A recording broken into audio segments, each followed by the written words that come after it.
This meeting is being recorded.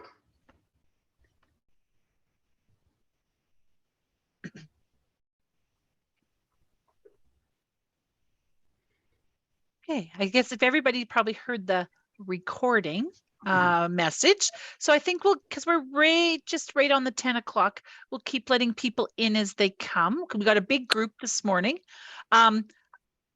Good morning, everyone. I'm Jenny Glessman, and I'm with the Sage Hill Community Futures office in Bruno. Our office and Lisa's office, the Northwest Community Futures, are excited to be bringing this session, Asset Mapping, to the region. Community Futures, we're here to help community groups, small businesses. I guess we're known for our loans, advice, and support. So, either of our offices, there's 13 offices across the province. So we're here to help small businesses and community groups in any way we can. And one of those is by bringing sessions like our asset mapping. So we're looking forward to today. We've got a large group. So I know we're going to ask everybody to, in the chat, maybe put what group or organization or community you're from. Put your questions in there. I think as we're going, Shelley will be taking questions and we'll be working from there. She likes to see faces. So if you'd like to leave your camera on, please do. And with that, I'm going to turn it over to Jessica. Good morning, everybody. Thank you for joining us. We have, like Jenny said, we have such a big group and we're very excited to have Shelley back. She was here last month and did a session on lack of planning, and today she will be talking about asset mapping. So before we get started, I just wanted to read a land acknowledgement. As we gather here today, we acknowledge that we are on Treaty 6 territory and homeland of the Métis. We pay our respects to the First Nations and Métis ancestors of this place and reaffirm our relationship with one another. With that being said, I will let Shelley get started, and she is going to introduce herself and her business. Thanks, Shelley. Thank you very much, Jessica, Jenny, and Lisa. And I'll just add to your land recognition that I'm joining you from Treaty 4 territory, and am proudly doing so today. So I appreciate that. And yeah, I love to see people's pictures. So even though I can't see you all on the screen, if you turn your cameras on, it's awesome to see your faces this morning. So I'm really happy to be here, and welcome to all of you. This is a huge group, and actually you're making me nervous, because I said to the gals, gee, there's a lot of pressure when you've got that many people. So I'm hoping we'll have a fun session and share a little bit of information as well, and have something that you can take home towards the success of your organizations and groups. Our session today will start with a little bit about myself, then we'll talk about the outcomes and the goals of the session. And I want to touch a bit on the community development approach to the work that we're doing, and asset mapping is very much a part of that approach.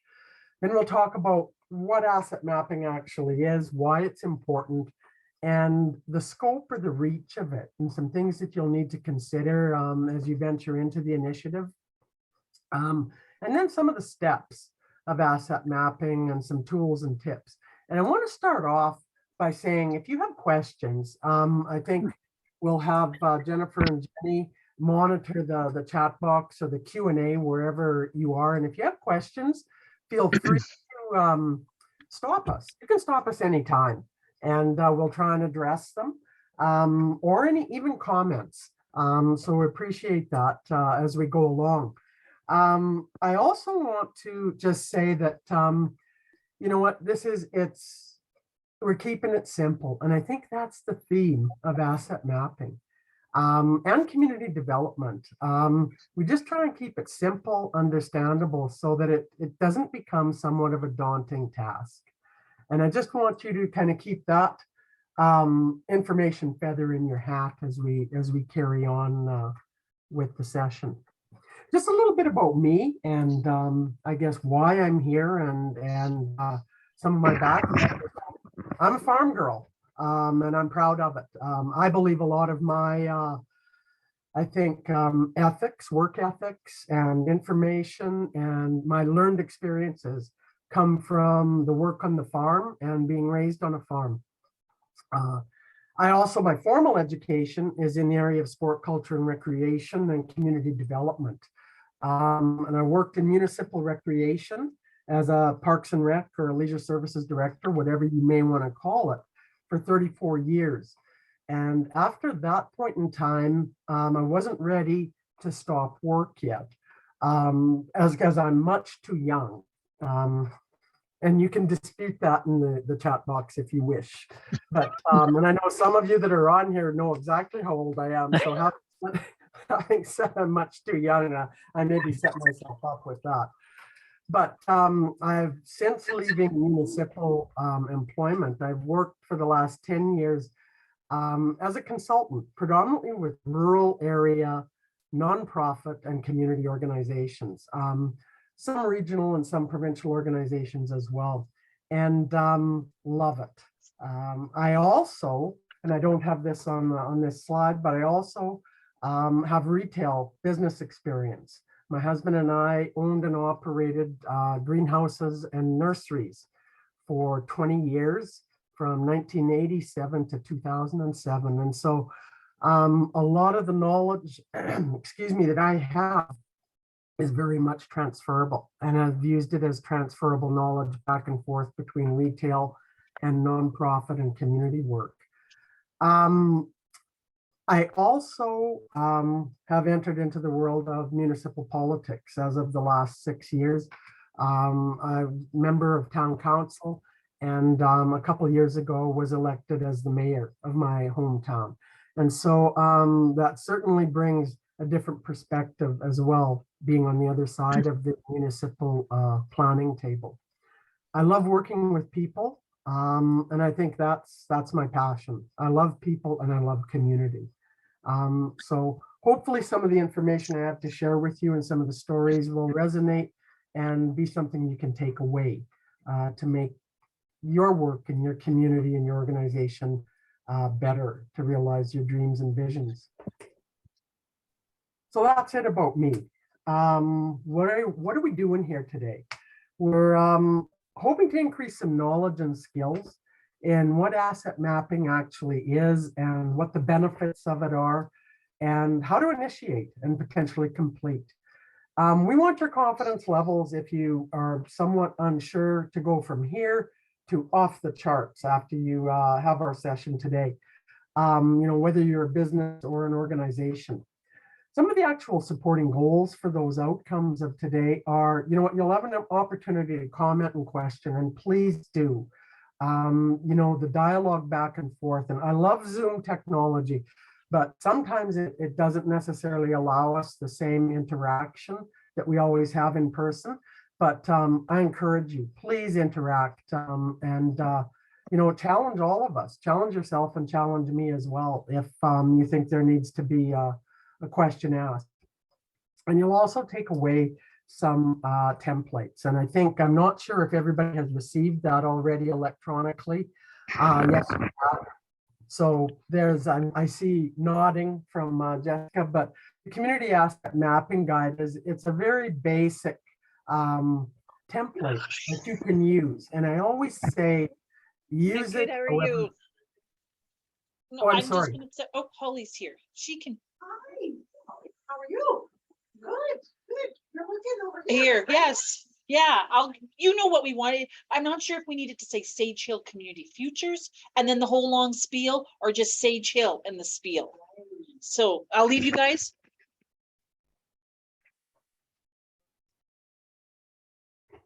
Are we good to go?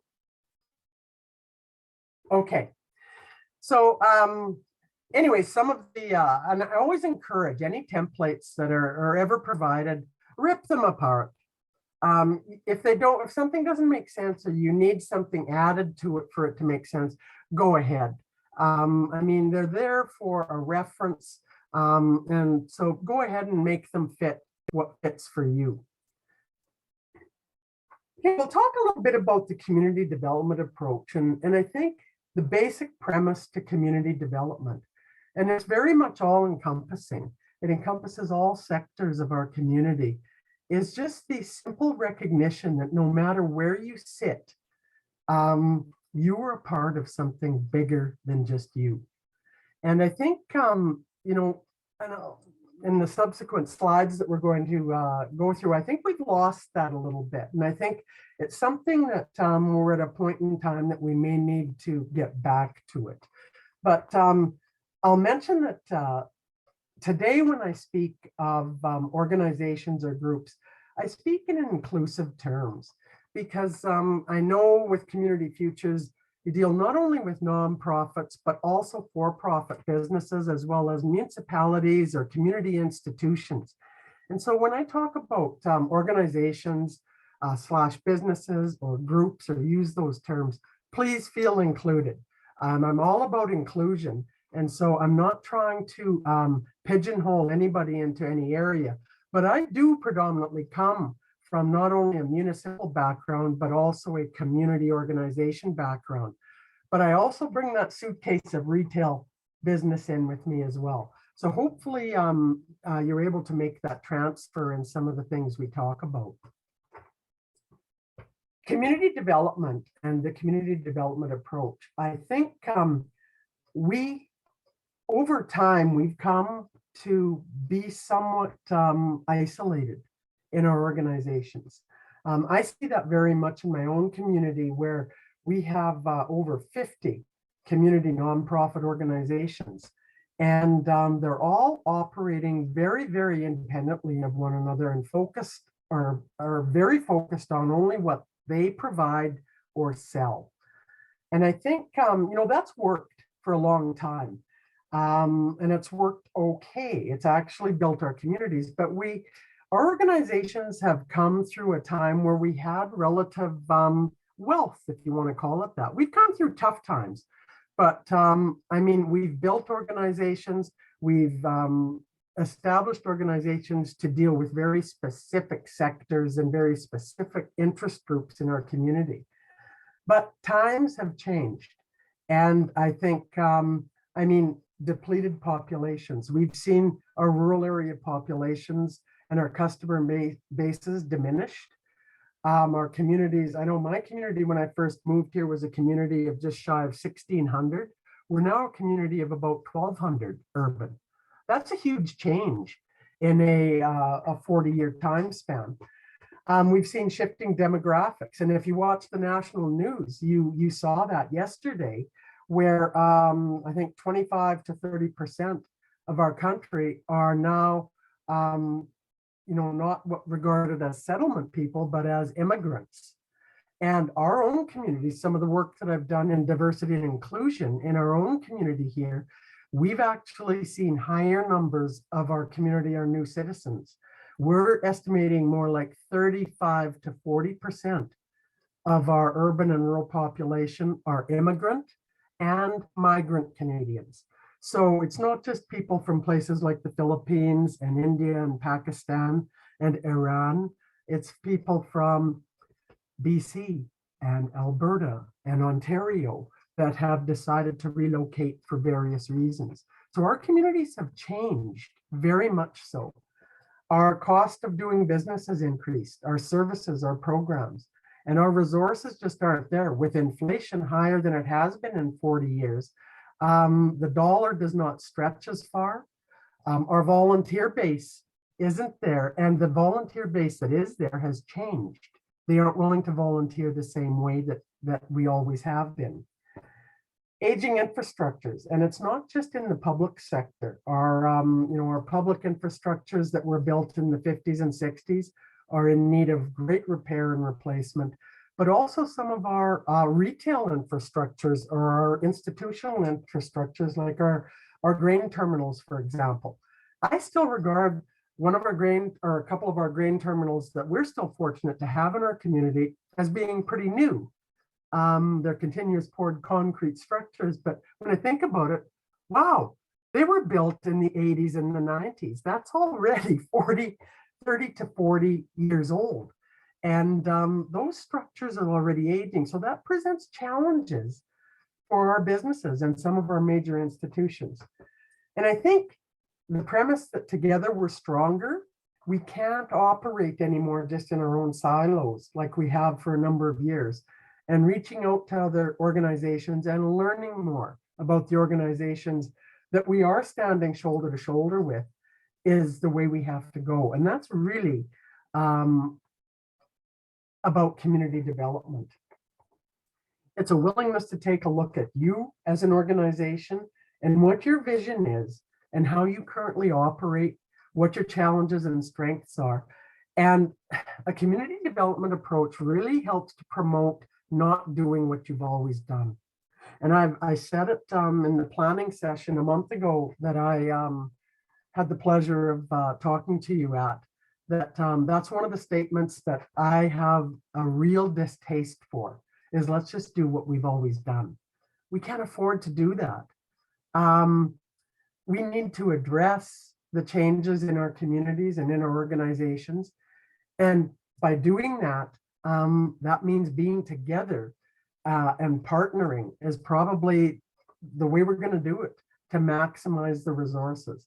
So when we talk community development, community asset mapping is a great place to start with bringing all sectors of the community together with information and establishing sets of values for that information.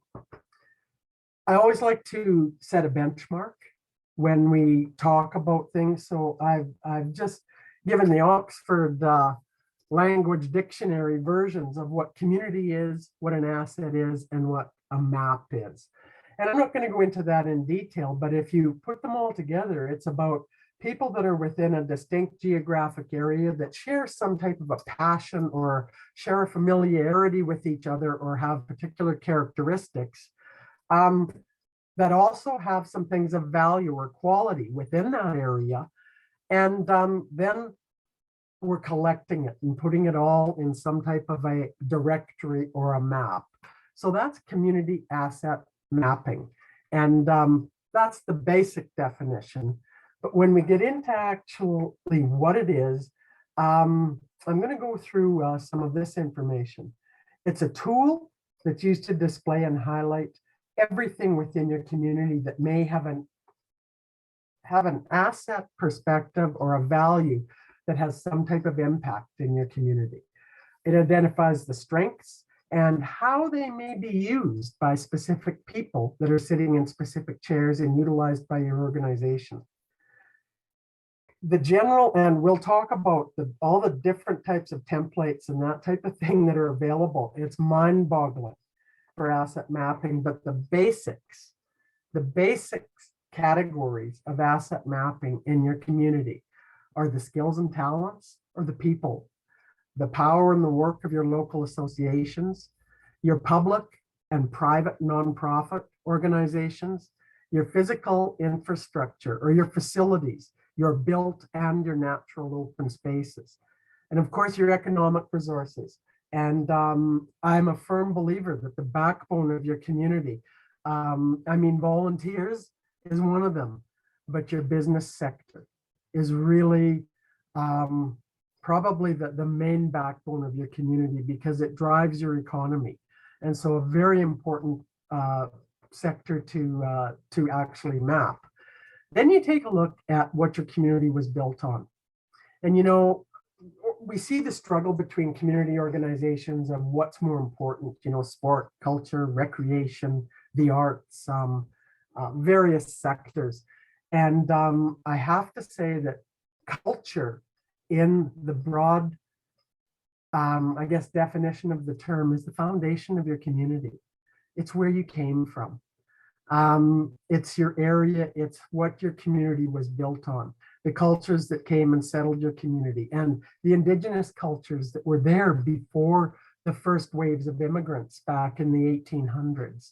And so the local history, I think, is really important to share, and that local history has changed. And if you think about this, the people that we talk about as new citizens in our community, many of them are no longer new citizens. If you think about that, we've had people that we've been calling new citizens that have been Canadians and living in our communities for over 20 years now. So there's a part of our immigration history They are no longer new to our community. And yet, I think therein lies a little bit of an issue where we're still calling them new. Well, man, once I'm here for 20, 25 years, I don't think I'm have to have the new tag attached to me anymore. So that's something, it's a little bit of a shift of a mindset. But your asset map or your directories contain anything that can be used to improve the quality or the well-being in your community. And I like to describe it as an inventory with purpose, because I think it is more than just an inventory. It answers not only the asset that's there, but also what value does it have to your organization or your community as a whole? And it may be the potential value even down the road. So keep in mind, these 6 categories are the basics that we're going to be going through. So right now, I want to just see where we're at with you folks as participants. Has your organization performed any type of asset mapping, I guess formal asset mapping, as a group within your community? These polls are twofold, the reasons. They're twofold because it gives my throat a chance to take a break as well.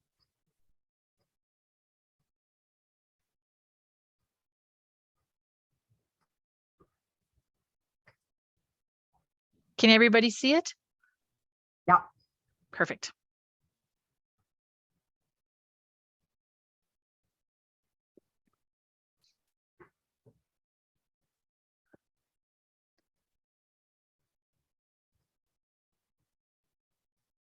We'll just give a couple seconds for everybody.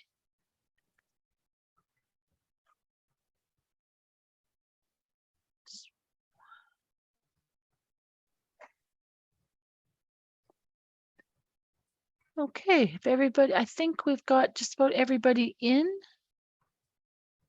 Okay, I'll end this and I'm going to share the results. Everybody seeing that? This that's great. I'm glad to see that there's a third that have actually done some official asset mapping, and that just about 50% kind of, and I know exactly what you mean when you say kind of, and we're going to talk about the kind of asset mapping that has been done. And so I think it's this poll is very indicative of the fact that people realize the assets in their community, and it's just a matter of taking it to the next step, saying, do we officially recognize them and actually diarize them for a different, to use a different term. So that's good. I think there's a lot of people that are already realizing the importance of asset mapping. Thank you for participating in that. So I want to just take a little closer look at the 6 categories and talk a bit more about what is in each of those categories and what you potentially may be looking for as you actually sit down to do an asset mapping of your community. We're starting with local resident skills and talents and your people or your persons in your community. It's their skills and their abilities. The things that the connections that different people may have that can better your program or your service. And it can be an example here, a stay-at-home mom who is just super mom, organizing things in your community, or a local firefighter.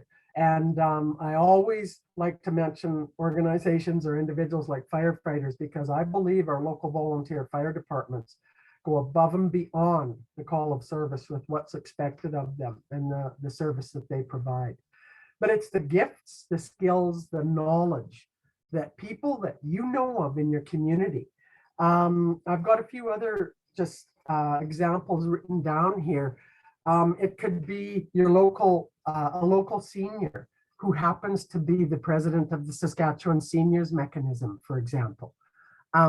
There's an additional asset or value to a senior in your community that is connected at high levels of potential services for your community. It could be a local artist that you may be able to engage in doing murals on your businesses. That's an asset in your community. The CAO, I think I've mentioned this in casual talking earlier. The CAO of the Saskatchewan Roughriders is originally from your community. And maybe you can turn that into leveraging some type of, fundraising efforts or connections, or even speaking engagements from somebody of notoriety. That's an asset, an individual asset. And it can be connections. I love the sayings, people who know people who know people. Your village councillor may in fact be the brother who is the president of the Credit Unions of Saskatchewan, or the president of the Saskatchewan division of John Deere Corporation. Those are assets that have a different type of value. Like, all our citizens have value, but there are some individuals in our communities that bring some additional value that adds potential to the work that you may do. That's what we're looking for, is we're trying to dig below the surface of what we've got in our community. And as I mentioned, don't forget the expatriates of your community as well. The people that once lived there that can still bring value in various ways to your community. The local institutions. And I think people often say, well, what's the difference between an institution and our other groups, our nonprofit groups? And I think the words that I've highlighted here, deeply entrenched, long-standing, and essential, are the three ways to describe what we call institutions in our communities. I remember when I first moved to Foam Lake, and one of the former mayors was, people regarded him as an institution in the community. And I think he definitely, so we have individual institutions at times too. He definitely was deeply entrenched. His fingerprints were all over everything in our community. Long-standing service, and in many cases, he was regarded as essential to the positive survival of the community. So I think the word institution is often transferred to things like our schools, our foundations that may exist in our community, our fire departments, our police services, our RCMP, our social services, our rural and urban municipalities, our Indigenous communities, our band councils, plus our organizations of faith, our religions. Those are deeply entrenched, long-standing institutions, and they all bring value. And some of them, again, different organizations and institutions can bring value at different levels. And then if you look within the institutions and then the people within them, and I use a school as an example, you may have a staff of 15 to 20 people in your local school. Well, goodness, you look at the skill sets within that institution that potentially could be exploited. And I don't like using the word exploited, although it's kind of a good way. We're going to exploit the talents and the skill sets that are within some of those institutions. The same with our churches and the leadership in those churches. They have some definite additional values that they can bring to the community. So that's an example of the second category. The third category is the public and private nonprofit institutions. And I guess we include public and private. How can there be private nonprofit? Well, if you get into some of the fraternal organizations, whether it's the Masonic Lodge or, I use that as an example, that is not necessarily public domain. The Elks Lodge, it's a very much a membership private fraternal organization. Unlike, say, the Kinsmen Clubs or the Lions Clubs are service clubs. So therein lies the little bit difference. There's a little more of a private connotation to some of the fraternal organizations. But these are, and I alluded to my own community, we actually have 57 community nonprofit organizations in our community. And these titles cover them all, from youth groups to community event groups to charitable organizations to the Legion or veterans groups, farm organizations, marketing clubs, the Chamber of Commerce, our business association, and that type of thing, our sporting groups, our clubs, that type of thing. Those tend to be a huge area of our asset map that that's probably one of the easiest categories to work on as you do the work. Our physical infrastructure and spaces. It's anything that that is built or naturally occurs. So it can be parks, it can be picnic areas, it can be your marshes, your farms that you have, your toboggan hills, your built skating and curling arenas, or your art centers, your museums, viewing sites. You know, all of those things add value. And it's amazing when you actually map your physical infrastructure and spaces. Communities, it's like a wow factor. And actually, I have to say that when you actually sit down and do a directory on some of this, it's a huge wow factor. Because up here, we have an idea of what we have, but until we actually go through an asset mapping experience, you don't really see it and don't really realize the value that you've got. Our economic resources, and again, this is our local economy, the backbone to our local economy. I mean, all our for-profit businesses, and those can be broken down into manufacturers that you may have in your community, or the retail, or potentially some wholesale, your storefronts. Don't forget your home-based businesses. And again, I think our community has something in excess of 80 home-based businesses within our community. And I mean, they're generating money in the economy. And we often maybe don't include them or aren't as inclusive as we sometimes should be in those types of retail or service business experiences. Our tourism and our visitor centers, our financial institutions, they're all, we need to identify them and actually identify what value they may in fact bring. A lot of our business sector are linked to larger corporate entities.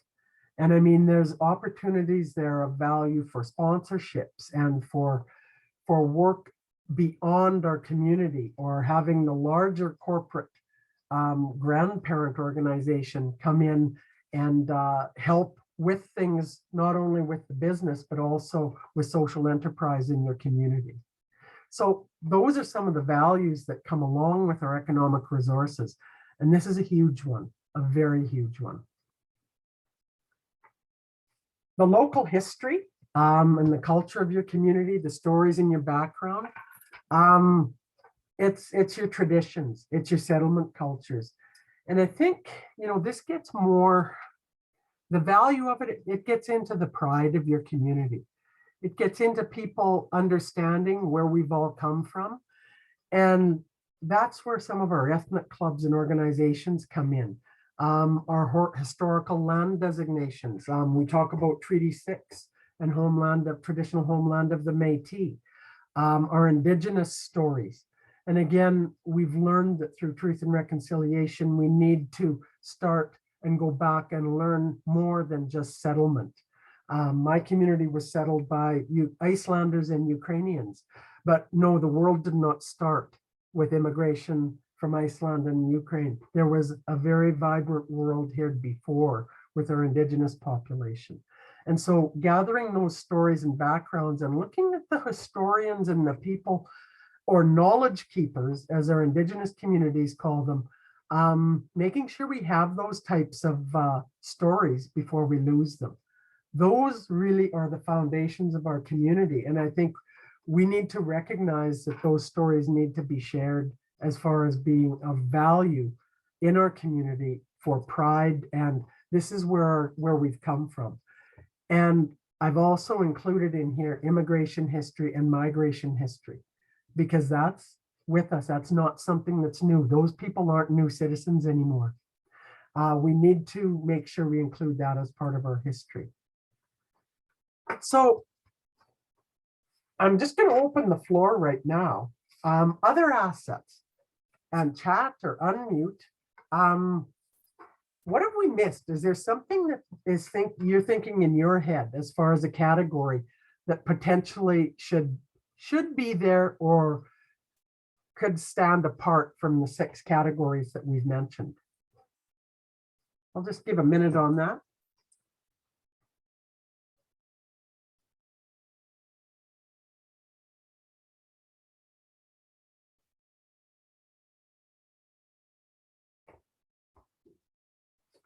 Again, I'm not putting anybody on the spot, but I'm going to mention a few that I think are potential.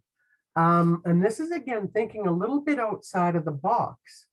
And I call it geographical factors. You know, like, for example, your location.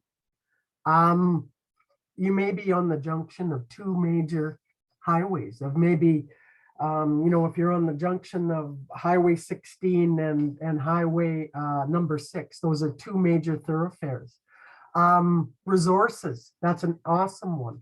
Potash, oil, gas, potash exploration. You look at, I mean, look at the resources and the values of the BHP project and the communities that are within that diameter, if you will, of BHP at the Jansen mine. Agriculture, lands, and forestry, absolutely. Lakes and regional parks, yeah. And again, those are all huge assets. And you can, that's the beauty of asset mapping. If you want to do, you may have so many resource-based things within your area that you might want to have your own category on that. Some communities or some areas maybe don't have lakes and rivers. I know where I came from, the only lakes that were there were man-made lakes. When I moved to Foam Lake, I was quite impressed actually with the lakes that nature made and the rivers and streams that are in this area. So those things are awesome. Growing families and youth, absolutely, yeah. And you can, again, I encourage you, if you feel you want to make your own categories to have something stand out a bit more, do it. Or if you feel you can fit some of these things under, you know, under existing categories, that's good as well. I mean, there's no rules when it comes to asset mapping. And I think the other thing that I usually say when we talk about community development as well is community development tends to be messy. And I'll just define that term. It's messy. It's not within defined lines. It's like anything kind of goes because we're trying to bring all the information and knowledge from the community and the diversity of what comes from different people. We'll talk about that when we talk about who should be involved in asset planning and asset mapping. A couple other things that I had as categories might be work in truth and reconciliation. Those are assets in your communities and have value at this point in time.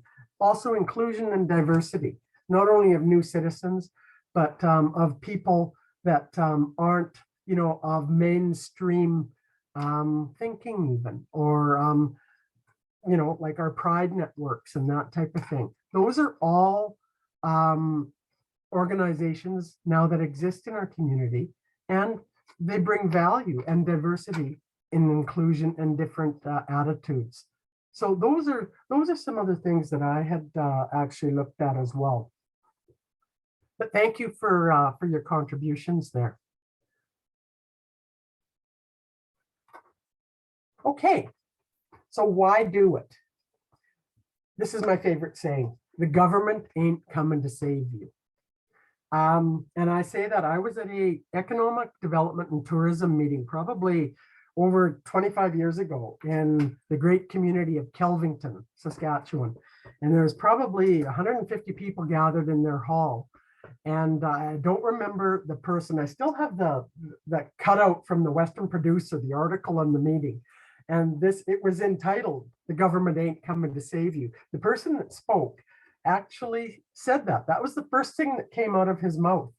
And well, we all sat there and go, well, that's not good news. But what it meant, he said, open your eyes, people. It starts with you. We can't rely on the government to save us all the time. And probably the government probably shouldn't save us all the time, because our communities were built and sustained by us. And yeah, I'm not saying government assistance or government not control, but help at times isn't welcome. It certainly is. But the fact is that we need to explore the strengths in our own community and don't rely 100% on the government. I'll just share something my dad often said to me when I was young growing up on the farm. He took the attitude and he said, well, if the government tells me not to grow wheat, that's exactly what I'm going to grow.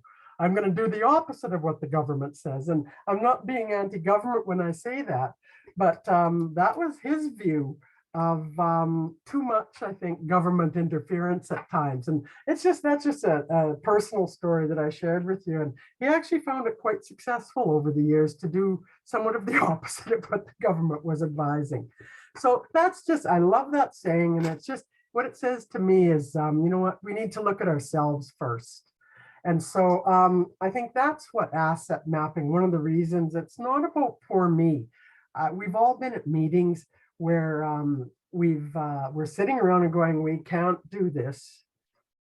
Well, we don't have this.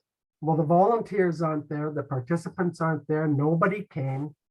Nobody did this. The customers aren't coming through our door.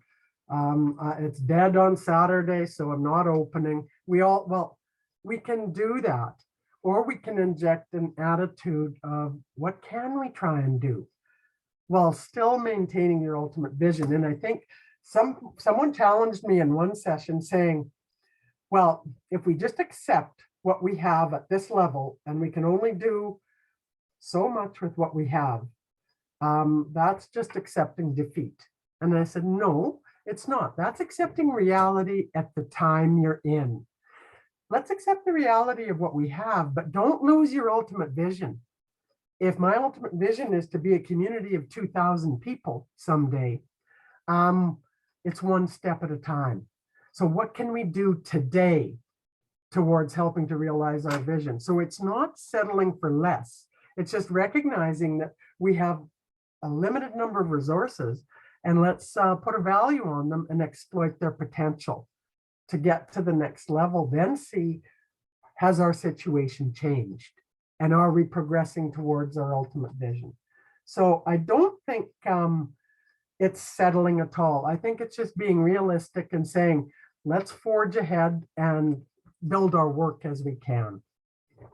I think it can build your membership bases through cooperation, recognizing value in like-minded organizations who work together collectively. We're seeing more and more of that all the time, where you've got 4 bases of memberships that are all together. Well, that all of a sudden extends your reach in the community for not only volunteers, but assets and potential partnerships. It can really bring enthusiasm to the community. When you put, even on a small scale, the assets that are in your community and the potential value, it's a feel-good exercise. Trust me, it's like, it is a wow factor, because absolutely every community that's represented on this Zoom today has wow. If I looked at your ultimate community asset map, I'd go, wow, I had no idea that those are the things and the connections and the assets that we have. It's about future possibilities, being proactive, taking a look at what we have, and actually it's fun. I find asset mapping a fun thing to do because it just brings the best out in everybody, and it's a very positive initiative. What can it be used for? Again, starting new programs or services in your community. I mean, businesses can use the identification of assets as part of local market research. And I know Community Futures is involved in supports like that, market research. Asset mapping also helps to help you view the gaps that you may have in the community. When you put your assets up there, and you know, if you've got your nonprofit, you may see out of 57 nonprofits that 45 of them are sport organizations. Well, is there anything wrong with that? No, but it may send a message that, you know what, maybe we're a little under artsed or underculturalized within the community. And it helps you to investigate some of those reasons, especially if you're an organization that deals across the sectors as an umbrella organization in the community. So it can help you identify what exists and what potential gaps may be lacking. And that has implications for nonprofit and for businesses. Making decisions about programs and allocating resources, it can help you really identify huge duplications in services. When you start seeing, and this actually happened in our community at one time, we had, like, I think it was 11 fall suppers. Well, that was a little bit overboard. I mean, plus it wasn't great for my weight program either, but you know what? Once the group, some of them started working together because times changed. And now we're down to like 1 or 2, which I think that's not enough. But I think duplication in services can occur without us even realizing it's happening because we tend to work in silos. And if we don't sometimes sit down and take a look at all the other assets in the community, we just keep doing what we've always done. And we have competition out there. And we wonder why we're not that successful. So it's taking the data you learn and helping you to make the right decisions for your organization at that time. And I think that's the real sweetness of it. Strength and unity, empowerment, and mobilizing. Those are keywords as to the importance of asset mapping. It really does lay out the power of what you have in the community, and it encourages creativity. And it really, as I said, it's fun and it really just feels good. And it's a community building exercise that can be in front of you for a long time to come. And as you use it to update as well. So I think those are some of the benefits and the reasons to embark on this type of a community development initiative. I'm going to stop for a second.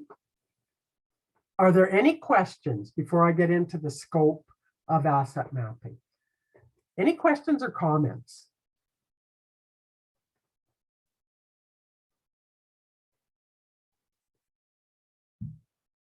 Okay, I won't. If you feel free to type in, excuse me, at any time, and Jenny and Jessica, you stop me at any time that you feel you need to. Okay, the scope. In our smaller communities, and I mean, I'm thinking towns, villages, RMs, those geographical type areas, total community asset mapping is really quite doable. Sometimes it's not easy to get the whole community together, but we also have had organizations that have done a total community asset mapping exercise just for their own purposes, where you've got a nonprofit that's just saying what's out there in our community, and they've brainstormed at their own table.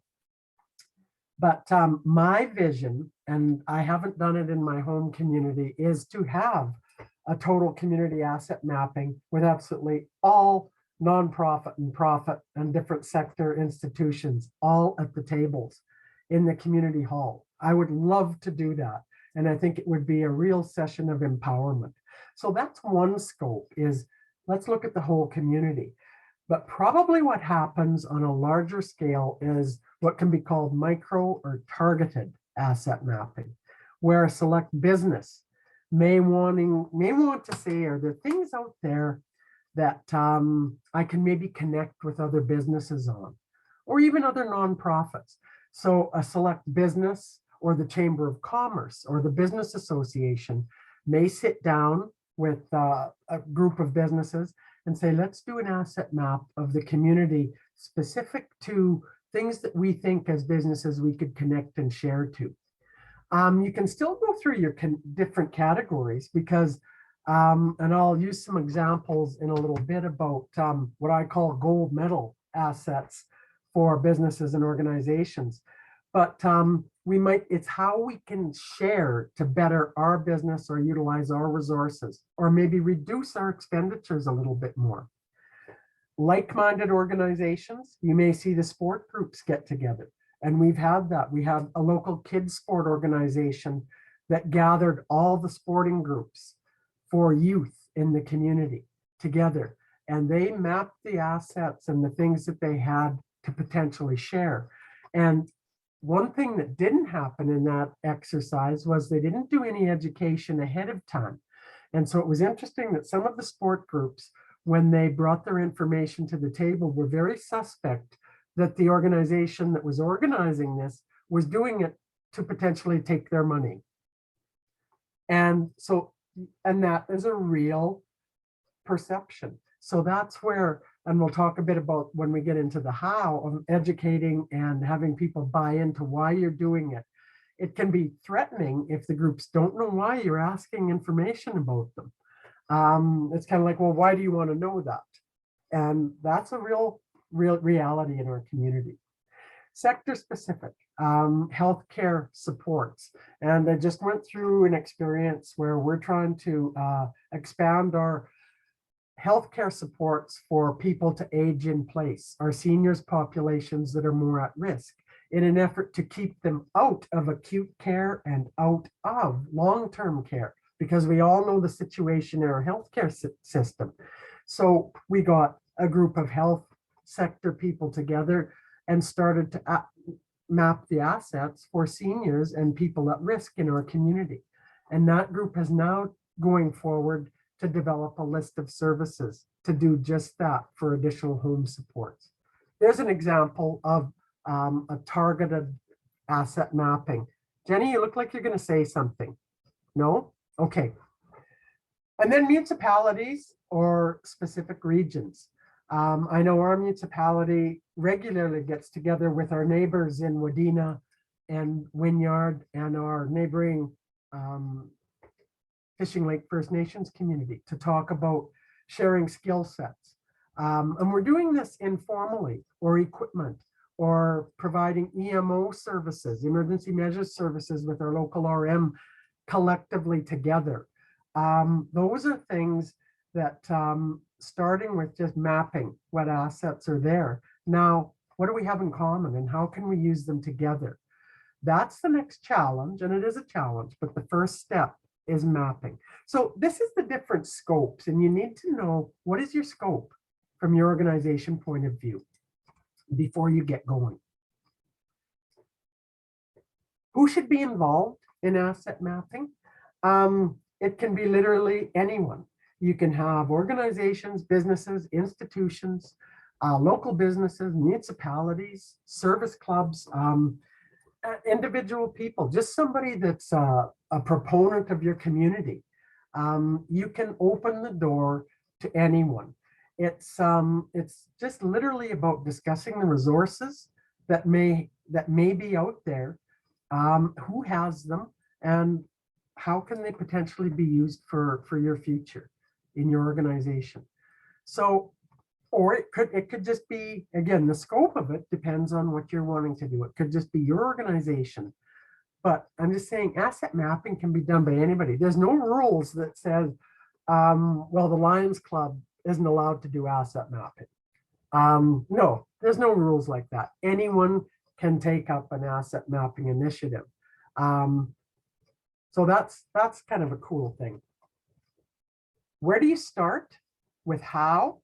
And I'm watching my watch here. So if I'm rushing too fast, someone can just put a whoa sign up somewhere and I can slow down. But I'm just moving through the who, what, when, where, and how type of thing. But starting with how, it's very simple. And I think you want to start off, I'm a big promoter of why. Because if we don't establish why we're doing something, you can be somewhat dead in the water before you even start. You need to know what you're trying to achieve or what your outcome is by doing that. Excuse me, or it becomes just something else to do. And that's what it will be viewed as, potentially by your citizens or by your community club members. So you need to be very aware and actually write down, why would asset mapping be a good thing for us to do? We're looking for potential partners. to maybe cost share on some of the services. We're looking at volunteer sharing. And again, our volunteers are played out. We're still offering what we regard as really valuable community services, but we just don't have the bodies there. So how can we partner with the local school group that has a fresh set of young people that are trying to learn about being good community citizens and citizenship in the community? Gee, there's an asset. There's a citizenship club at the local school. Maybe we can teach them about volunteering and try and instill a sense of volunteering as a good thing. Or from a business perspective, again, a market analysis of a certain sector. I think so. You need to really define and list some of the things that you're trying to accomplish by doing it, because that, as you're going to approach other people, if you are to be involved, even if you're trying to sell it to your own membership to buy in, they want to know, well, why are we doing this? Or it becomes just something else to do because it's something that we think would be good. And you know what, if you're simply doing it for a wow factor, say that. We want to be able to put this up on the wall of our community center and just show people what we're so darn proud of. And people will be blown away by the fact it's about a pride in our community and promoting what we've got. That's a great reason. And I think you'll find that there will be inherent benefits that come from that as well. But be very clear why. Define your boundaries. Are you looking at specific targets? Just sport, just culture, just municipal? Are you looking at certain organization types, nonprofits? Are you looking at just business?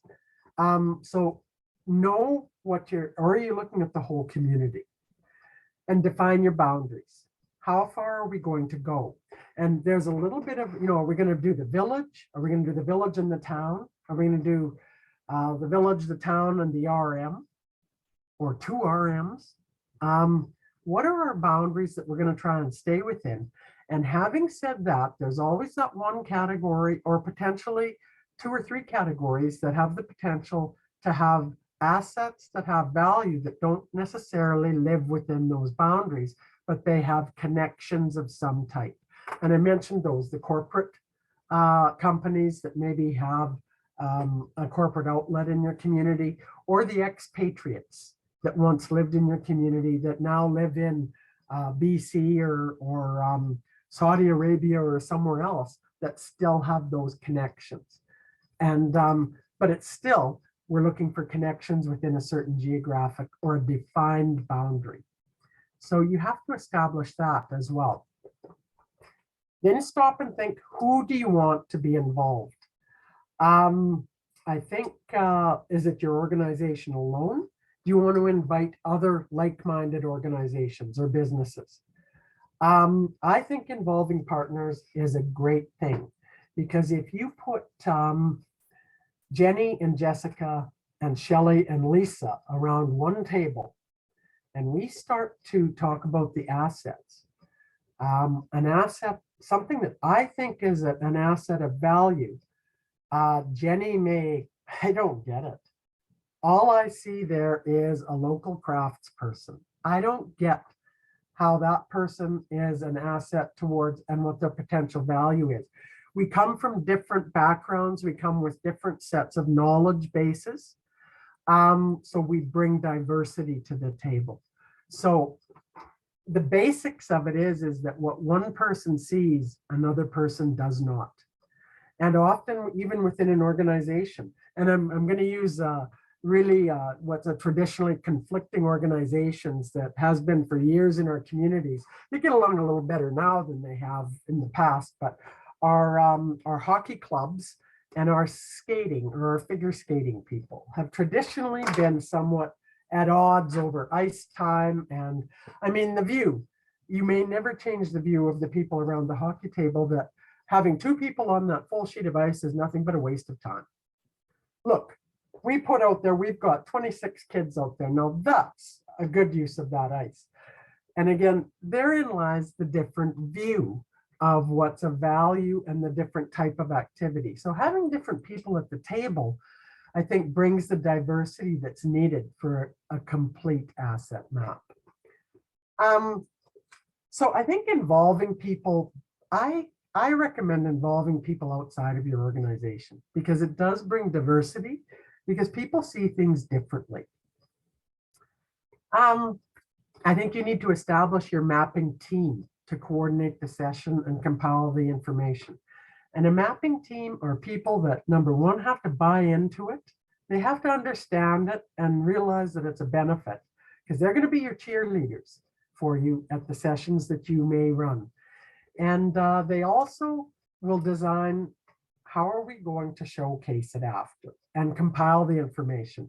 And as I said, asset mapping at the community level, or at even an organization level, can be somewhat messy. So having a team that feels comfortable in compiling information and showcasing it after is a good thing. How big is that team? That's up to you. But I always, I like to keep groups small, maybe 3 to 5 people, depending on the scope, again, of your initiative. Then you're at the point of you're going to identify the assets. And I'll start at the bottom with surveys, specific interviews. That's that's a tool, and it's used predominantly in targeted areas. I mean, that's a tool we used when our kids sport did an asset mapping of sport groups. We just developed predetermined questions for the sport specific organizations and surveys. And what can be really effective is personal interviews. If you split up, if you've got a lot of people, it's a great way. If you've got 12 organizations to touch base with, personal interviews can be a really neat way. And with Zoom technology now and FaceTime, it can be a lot more easily done than it used to be. Because trying to get all those people under one roof for one session can be tough. That's the ideal. But surveys and predetermined questions and interviews to try and answer what assets these other groups have and what values are they willing to participate. And if you look, I think page 10 in the mapping guide gives us a little bit of a sample questionnaire template. And it talks about what's your mission, what's your vision? Because often that's the place to start on whether you can partnership. Do we share the same vision for our community or for our participants? Are we connected that way? So, but again, you can use your own questions. It depends what you're really wanting to find out. But the basics of what strengths and skills do you have, and what assets, what values do you have, plus what are your challenges? Because that will certainly help to identify the gaps that you may in fact work together to overcome. So for more targeted type asset mapping initiatives, surveys and specific interviews are very effective. And with things like Google Docs now and being able to send survey links, it's really sweet to be able to do that. It's a lot easier to compile the information once you do that. So technology is at its best with some of this, is on our side when we go to collect data. This is one that I like. I like the messiness of it. I call it the free-for-all brainstorm. So using templates and facilitation, getting your mapping team together, you've established that already. You get people, you get a facilitator, somebody to direct traffic, you're going to explain ahead of time why they're there. They need to understand why they're there and buy into it ahead of time. But you've got a facilitator, you've got a mapping team that helps. You book the hall, you make it a fun event or the facility. You feed them. My field of dreams, remember, if you build it, they will come. I say, if you feed them, they will come. And that is true. People love to be fed in one way or another. And is it a carrot, the proverbial carrot? Yeah, but whatever, if it puts people in the seats and I get some brain power from them, I think that's awesome. And again, invite your brain power and educate them. before they get to the event. Split them into groups, have some fun, get acquainted activities. And again, I am the queen of get acquainted. People hate to see me at the front of the hall because I'm always going to be doing some, let's get to know each other. And I mean, people will say, I've known you for 40 years. And say, no, we're going to do this anyways. So have some fun with that. But fill the walls with sticky notes and flip charts, identifying the assets from the six groups as well as why they are assets. So we've got our high school, and then list the reasons that they're of value, the assets and the values within. Then as much as time allows, report back to the main group, but get your walls filled with each table working together to build their assets. It's fun. And then once the smoke clears, when you're done, your mapping team has what seems like a daunting task to take all of those brainstorming flip charts and try and make heads and tails out of them so that they can be displayed as an overall map. So that's step 4. And again, we just talked about step 5 is organizing them. You know what? The other thing that you can do, things that exist in most of our communities, and you can throw them on the tables as well, as there are business directories that are often on our municipal websites or on our local Chamber of Commerce websites. There are nonprofit organization listings in our websites. There are things in the local newspaper. Bring that information. Throw the local history books out there that may be referred to as people are asset mapping. Invite your other communities or invite your local historians, make sure they're there. People that have some of that background of the culture and the people of your community. But I guess what I'm just saying is that there are probably some assets that are already developed that you can use to help guide you so that as people start listing, you know what, you do have a directory we can refer to.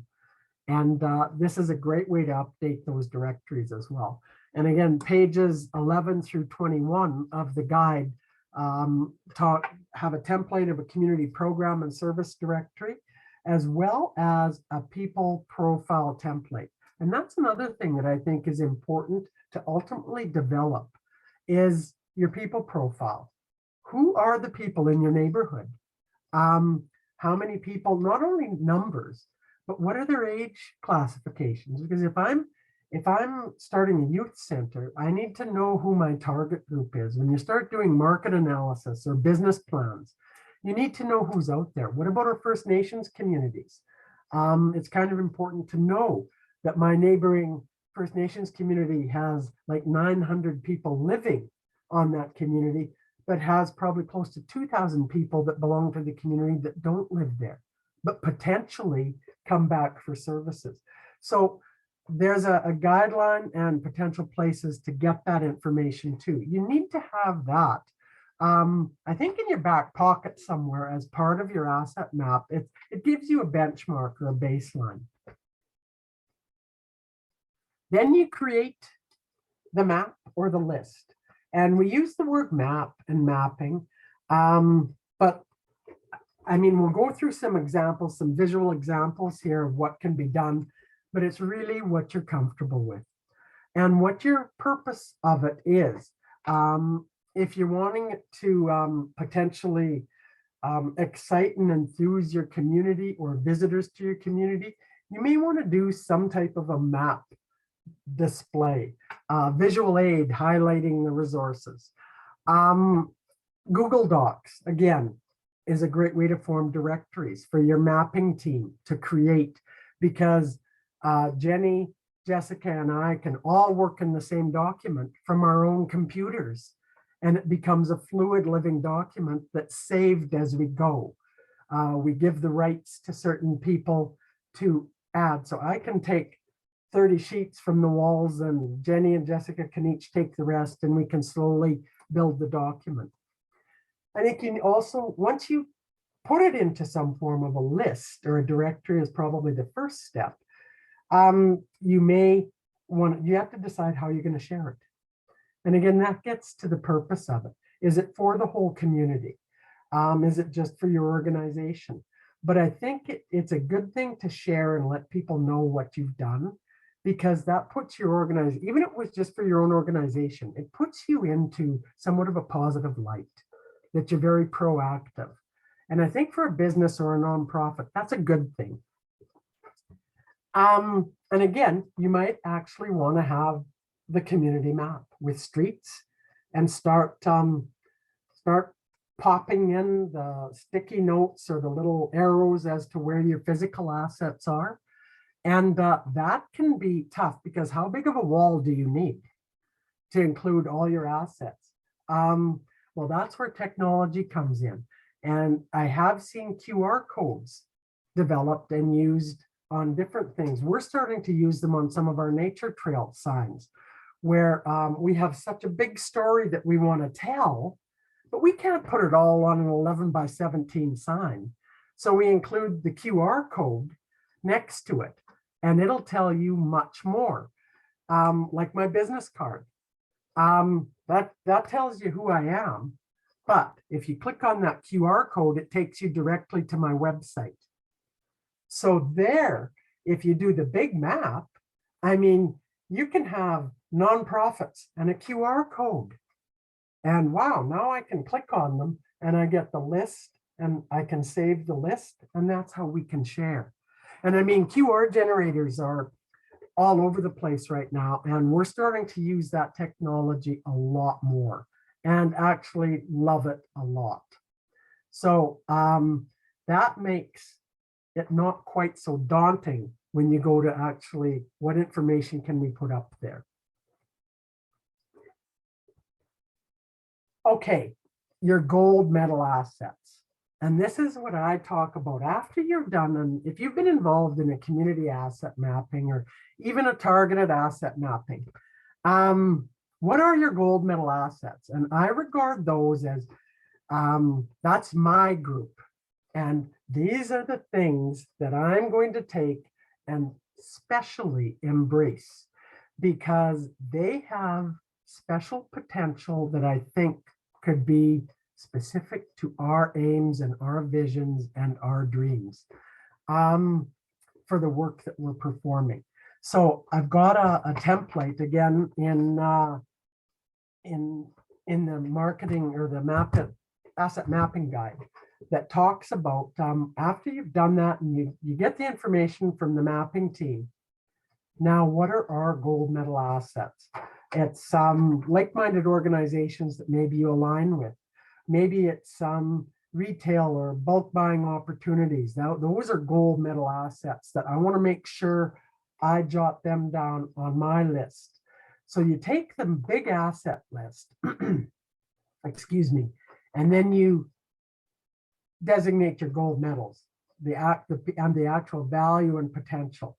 And one example is a cultural group, and this is a real example from my hometown, that at one time, the conductor of the Vancouver Symphony Orchestra was from my home community.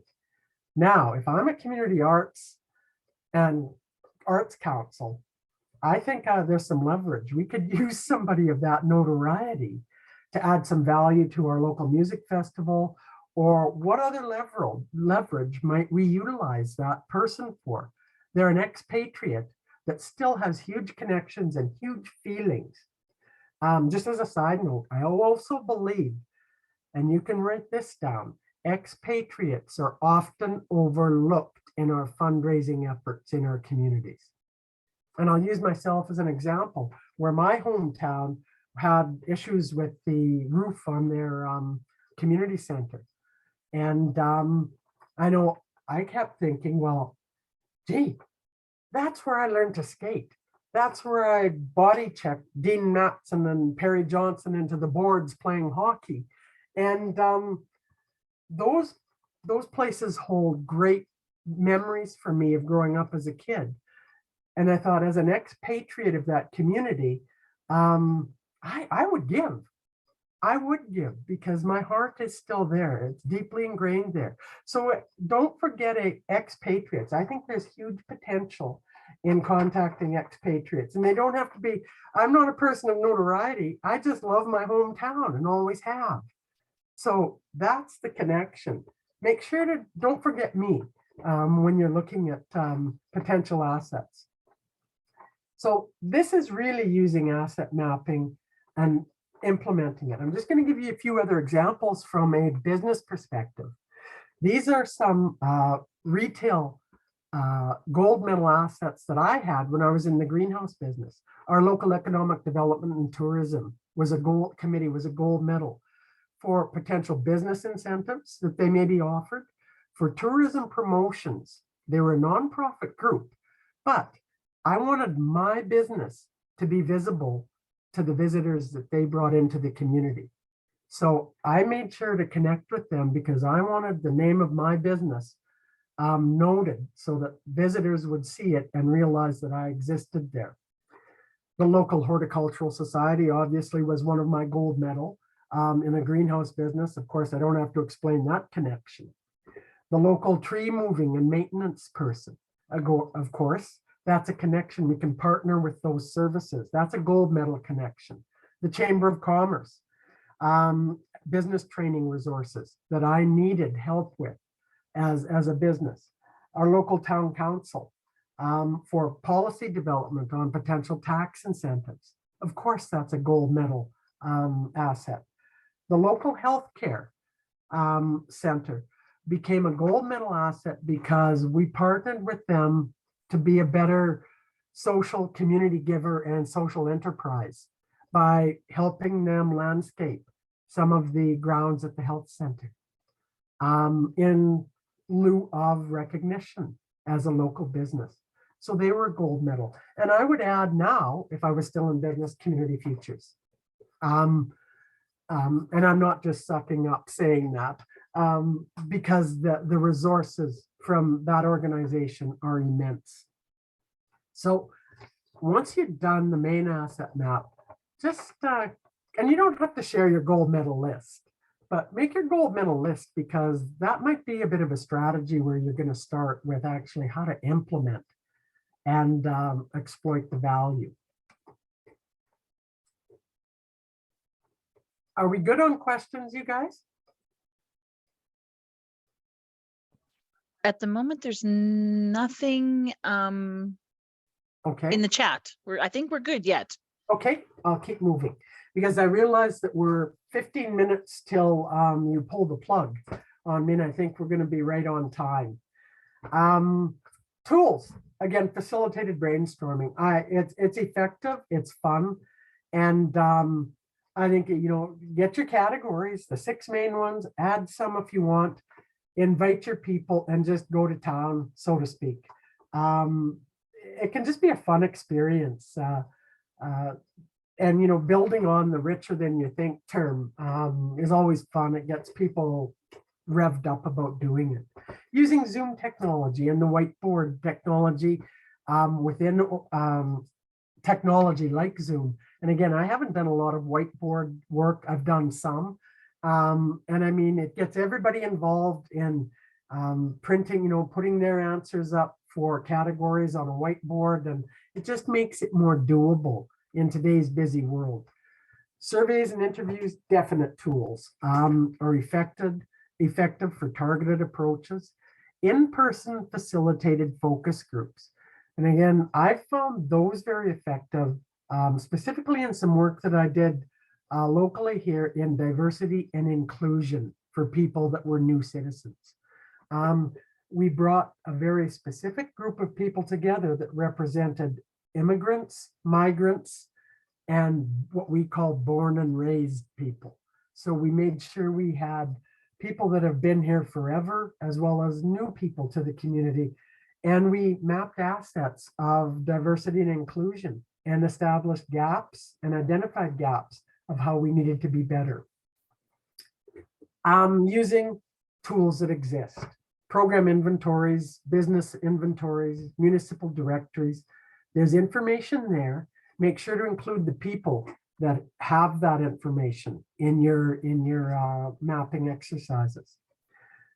Asset mapping software packages. I have never used any, but honestly, there are thousands of them out there. If you wanted to search, and some of them you may find some free or gratis ones, or some that you may pay a fee to use, but there's a pile of software packages out there if you search. My advice on the tools is don't get too fancy. The best tool you will have is the people around the table. How you organize it and how you pull that information out. Utilize the brainstorming, the surveys, that type of thing. But just simply let the people speak. Let them bring their knowledge, let them bring their enthusiasm for the community. That's the best tool you'll have when it comes to community asset mapping. So make sure to exploit the brain power that exists in all of our communities. I'm going to do some of the don'ts and then some do's of asset mapping. Don't forget to do your own organization. As I said before I started, it all starts with you. What resources and skills do you have? What about your members? If you're a local curling club, you've got 150 members. What skills do they have? I mean, there's people with skills that are off the charts in your own club that can help you with social media and promotions, or that have connections. Asset map your own group even. If you do nothing else, start by asset mapping your own organization or your own business. It's amazing the skills that you'll find the front counter person that you hire. When they go home, do you know the skills that they have? Do you know what their interests are? Take the time to find that out. So start at home. Don't have somebody else gather your data. This is not a job for a summer student. This isn't a job to contract out to Shelley to come to Watrous Manitou to do, because I can do an inventory and I probably won't even be very effective at that. But you need to have people that know your community, that have lived there. You need their knowledge and insight. So don't farm it out. This is something that you need to put the people around the tables that need to be there. Don't forget the richness of our rural areas. And I know someone mentioned that as a category. Our farms and our ranch lands, our outlying areas, there are resources out there big time. Our farmers and our ranchers are huge partners in our community. They're members of our community. They have resources, and there's potential to utilize those resources. Don't treat this just as an inventory. You may enter into it as that, but make sure to add the value to it. When you talk about an asset, think about what value is there. Have them jot the value down, or the potential. Why is it an asset? Because that makes it become alive. Don't overthink it. It's not that complicated. Keep it simple, and I think you'll be heads above what others aren't doing. But just keep it simple. Keep it fun. Keep your surveys simple. And again, here I'm a terrible example. I'd said keep it to 4 or 5 questions, and my example has 6 questions on it. So don't listen to me on that one, but you know what? Decide what you need to find out and design your questions from that. Why? Make sure you know why you're doing the work. Educate others as to why you're doing it, because if they don't know, they will sometimes be suspect. Why are you asking all these questions? Why are you wanting more information from me? Keep it up to date. Our communities are changing fast. So 3 to 5 years, even take a look at it every year. Are there any major changes? Have somebody take a look at it, and every 3 to 5 years, go at it again in the big way. You can have it in conjunction with maybe your strategic planning, which that'll be one of my do's to end off my do's. Show it off. Let the community know what you've done. Put it on your website. Put your cool asset map up on the wall of your community center. for people to look at. It's like a magnet. When you see maps like that up on a wall, it tells the story of your community. It's actually a promotional tool for your community. Get to know it and use it. Don't just do it and leave it. Have it as an appendix with your strategic plan. Put it on the table of your board and committee meetings, because we often informally do asset mapping going, well, we might be able to do this if we had a partner, or if we had somebody else that had this. Well, you can grab your asset map, keep your directory nearby and use it. And you say, well, they do. We've got 2 groups that have done this work before, or that are interested in partnering. Okay, let's make the call. So utilize it and be ready to connect to promote your work and further the work that you do. Keep the mindset that you're looking for gifts. Even though you are establishing and identifying gaps, that will just happen as you do this. But you start with, you're looking for the gifts that people and organizations and our community has. The physical gifts, the mental gifts, the talent gifts, and so on. The geographical gifts. Keep that in mind and at the forefront. Access organizations. Groups like the Tamarack Institute, Campus for Communities, Charity Village, Community Futures, business associations. Online searches will literally produce thousands of templates and frameworks, and you can be as fancy as you want with it. Be flexible, as I talked about. Use categories that make sense to you. Display your map your way.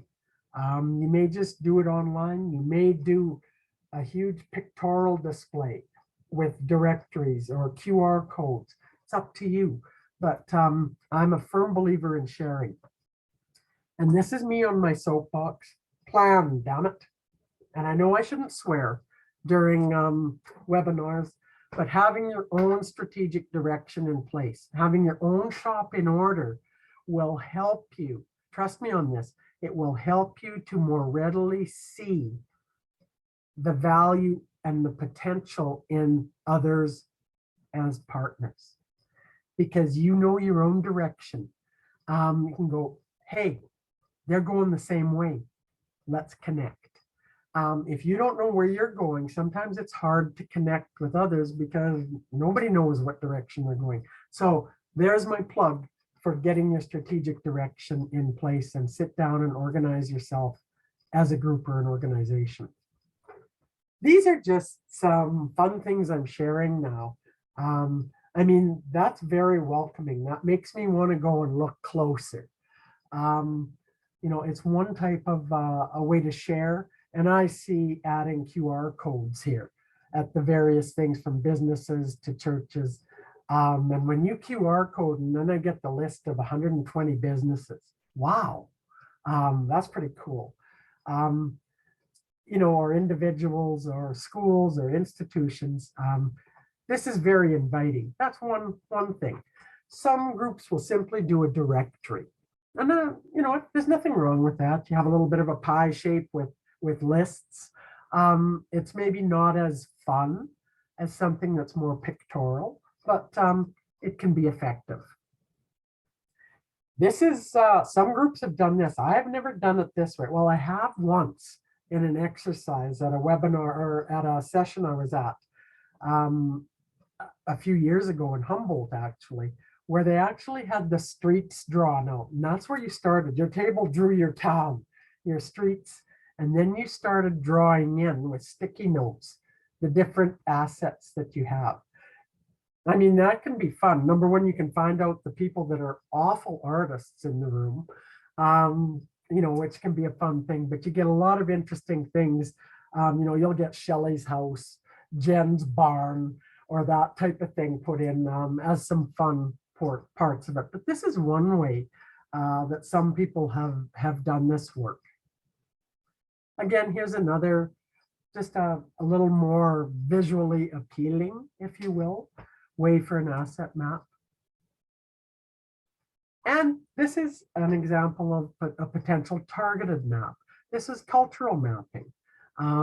Might be the local arts council that was establishing the organizations, the cultural facilities, the type of heritage or ethnic cultures in the community. So they were very specific, and it gives you a capsule look at the one particular area if you're doing a targeted type thing. And we've got so many people that are so good with on computer sites with graphics and that type of thing. The sky's the limit in what you really want to do here. So that's it in a capsule. I know we've still got a few minutes. How are you feeling? Are you feeling energized? Do you feel a little bit better equipped? Are you feeling good that you can describe the benefits of why that would be a good thing for us to do? Just kind of want to get a feeling if we can throw that poll up to see where you folks are at.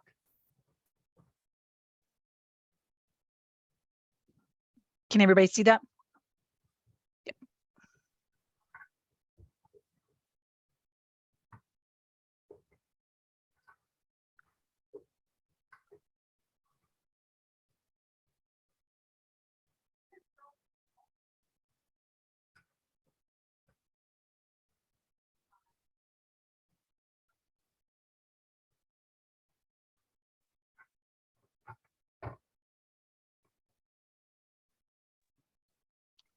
Okay, I think we've got just about everybody. I'll give a couple more seconds. Okay. And I'll share the results. Well, yes, and kind of. That makes me feel better. And I totally understand the kind of, because sometimes it can still be a daunting task. But one thing, I'm glad to see people feel generally better equipped to explain and move forward with it. And if you're still kind of not sure, what I would totally encourage you to do is, again, seek a partnership to have somebody help you out with it. How can we get it going? Give me a call. I'll give you my suggestions. Give me a call, give me an email, whatever. I'll certainly try and steer you in a direction for what you think you might want to do. But I think generally that's a fairly positive poll on positivity, if you will. So I really believe you are richer than you think. Now you just need to get out there and find out how rich. Because it's a cool thing, I think, to do and to check out what you're sitting on in your communities. So I'll stop talking. My throat is telling me to stop talking. And, if you've got any questions or comments, I'll certainly entertain them. If not, that's okay too. Well, thank you, Shelley. That was a wealth of information. I liked how you broke it down into the different sections, and you can thought about a lot of things I wouldn't have considered when it come to asset mapping. So does anybody have any questions for Shelley? Quiet group today. Well, everybody's just thinking, I know, Jessica, when we end, everybody's going to get a survey. We really hope that you'll take a couple seconds or a couple minutes to fill the survey out. It just helps us with this type of thing and deciding what else we need to do out there or what people are interested in. So please take a couple of minutes to fill that out. Shelley will be back joining us in January and February with grant ready and grant writing, which we know is a huge a part of our communities and trying to get a hold of some of that grant funding for some of these great projects and ideas that we have in our community. So she's back in February and January. Watch our social media for that.